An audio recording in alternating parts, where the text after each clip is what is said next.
It was October 27th, and the rain was coming down in sheets, the kind of rain that makes you feel perpetually damp even when you're indoors. I remembered the date so vividly because it was my 30th birthday, and I was supposed to be celebrating with friends.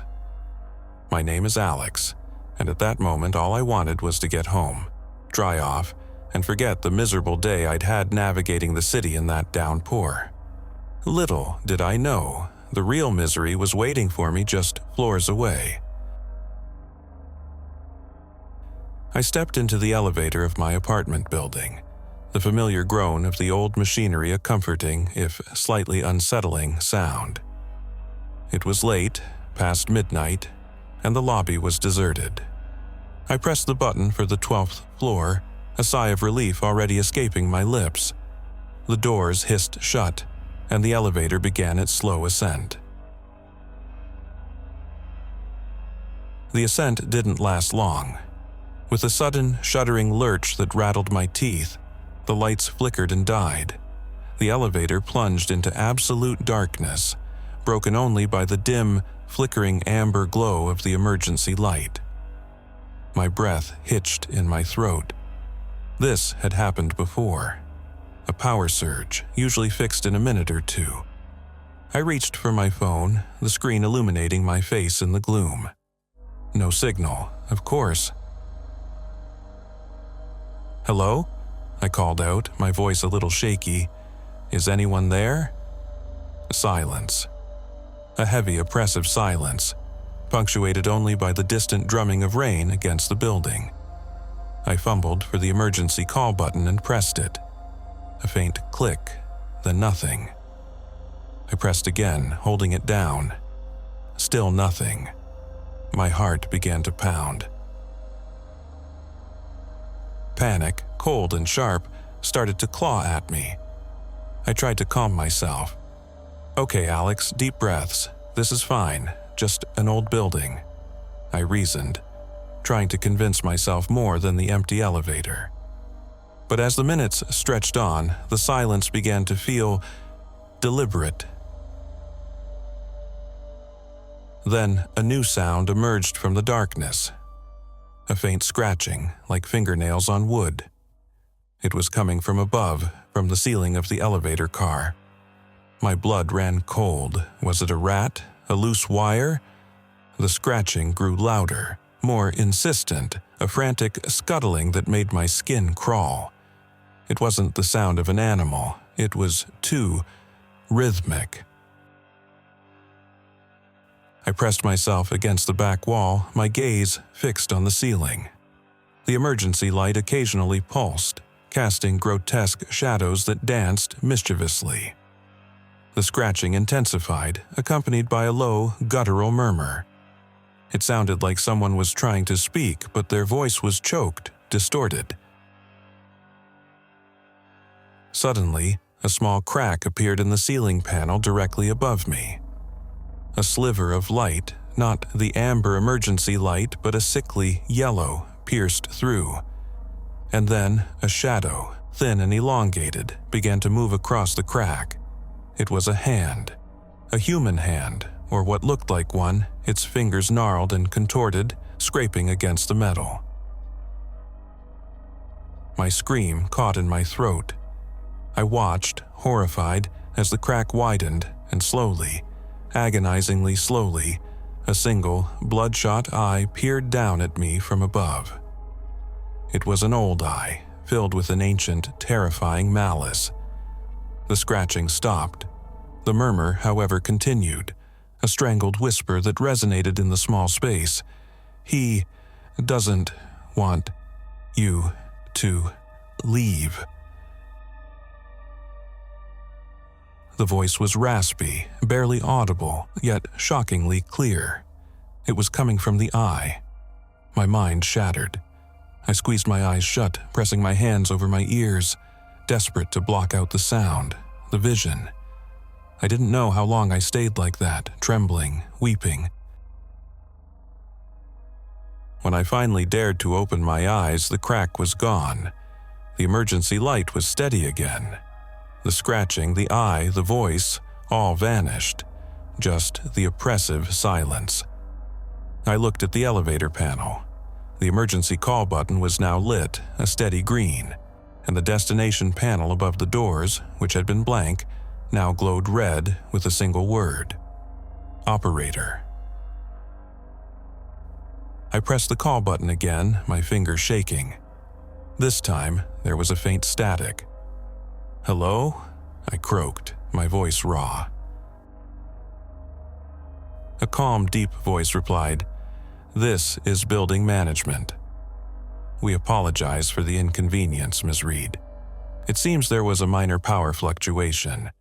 We're getting the elevator back online now. You're almost at your floor." Relief washed over me, so potent it made me dizzy. "Thank you," I choked out, tears streaming down my face. "Thank you so much." "Of course," the operator replied, his voice strangely resonant. "Just remember, Miss Reed, sometimes the older residents, they like to keep an eye on things." The elevator jolted, and the lights flickered back on. We began to ascend smoothly. As we reached the 12th floor, the doors hissed open. The hallway was empty, brightly lit. I stumbled out, gasping for air, and practically ran to my apartment. I called building management the next morning, recounting my terrifying experience. The woman on the phone listened patiently, but her voice held a note of genuine confusion. "Miss Reed," she said, "we don't have an operator for the elevators after midnight. The entire system goes through an automated external service. There was no one here to talk to you after hours." The building doesn't have an on-site elevator operator after midnight, and the automated external service shows no record of any emergency call being answered or even made from my elevator during that time. The voice I heard was not from building management, but from whatever entity was inside the elevator shaft, observing me.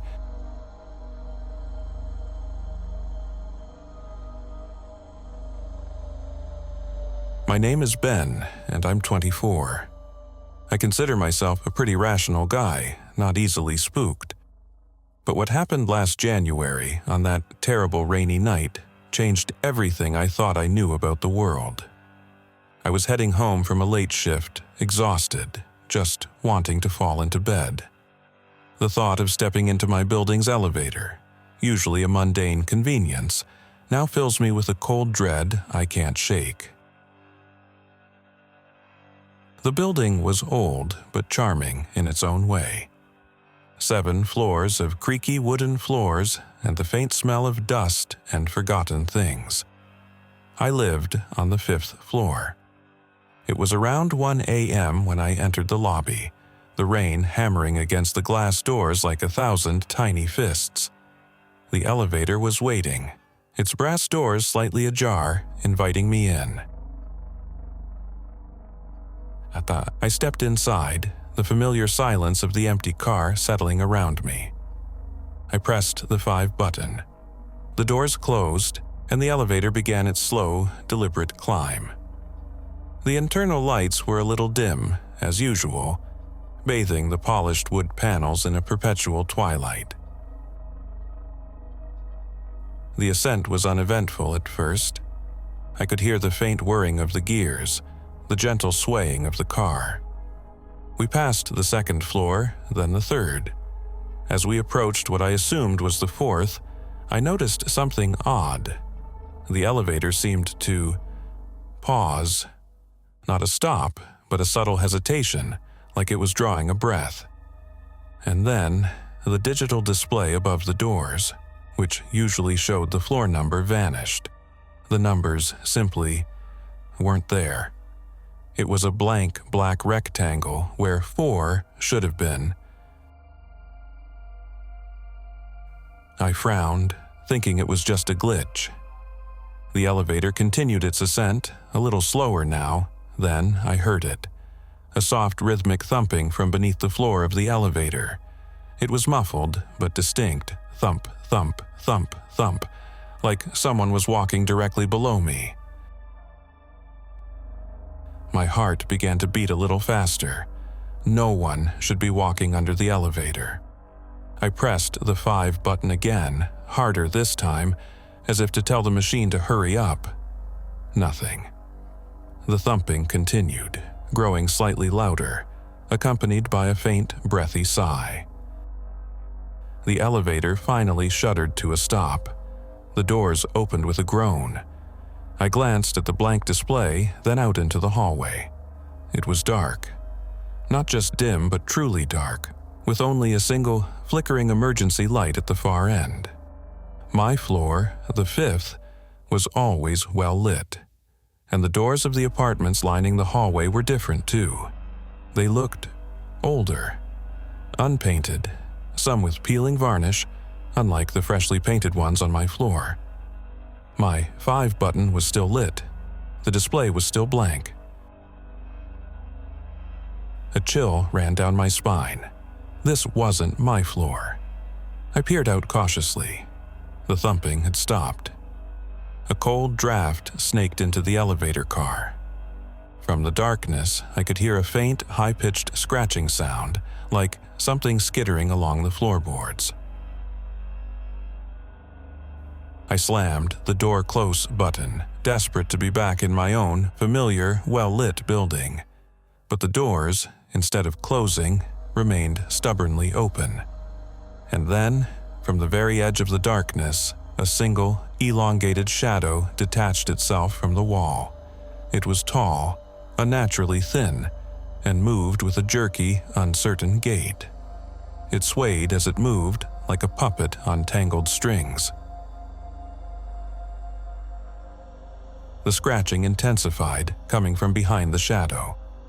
As the shadow drew closer, I could make out a faint, glowing red pinprick of light at its center, like a malevolent eye. My stomach lurched.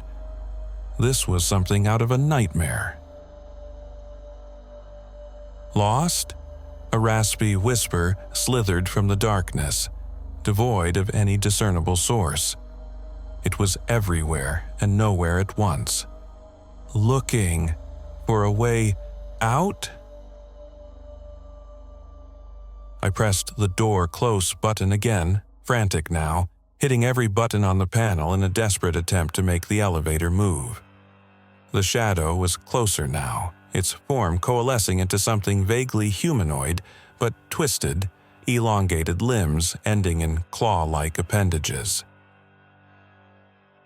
Just as the shadow reached the threshold of the elevator, the lights inside the car flickered wildly, then pulsed with a sudden blinding intensity.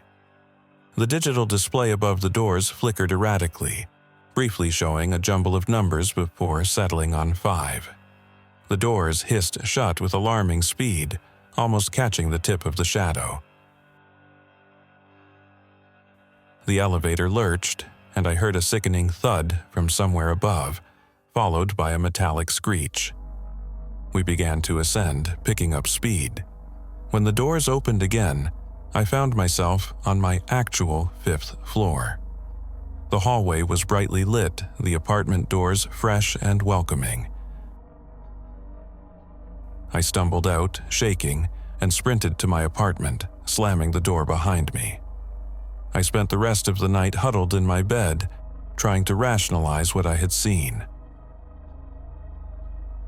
The next morning, still unnerved, I decided to take the stairs.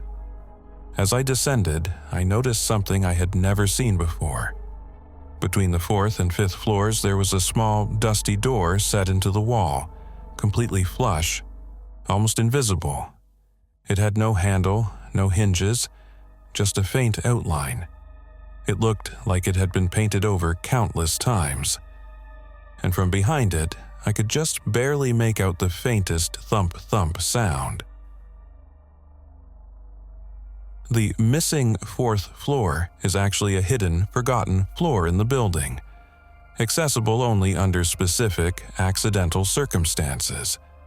It isn't a floor for humans, but a holding space for something else, something that has been lost and is looking for a way out, awakened by the elevator's malfunction.